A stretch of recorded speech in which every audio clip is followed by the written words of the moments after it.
My question is, you did mention that the difference between a big company and a smaller startup and all that is that you have one, most likely less pay, but also you can run into some shady, people. What are some red flags that you would say maybe during an interview process or while you're looking at the company, like to kind of avoid that, avoid those types of companies? It's good to get people telling stories, because then you learn how they put themselves in the story versus everybody else. So in terms of asking, even use of we and I, or you want to understand what they did in the story and try and judge if they're talking themselves up. It's they're talking about how great they are, how many people they know, how much funding they're raised, and then they're in a WeWork with 3 other people, and it's why are you bragging about all that other stuff?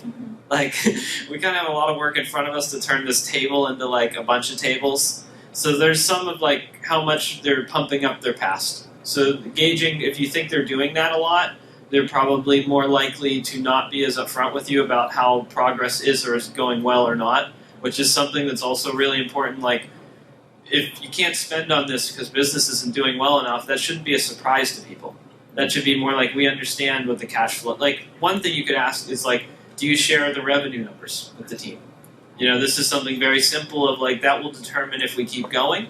And we do it at HackerNoon, but I know I've been at, the past it wasn't always there. And that's something, no, that's for business to worry about. Well, you just know what you're getting into. It doesn't mean it can't be a good company. There's good reasons not to get everyone all worked up about the wrong numbers, but it also just means they're going to be transparent about this, but not transparent about that.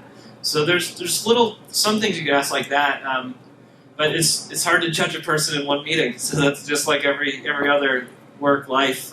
It's difficult. Thank you.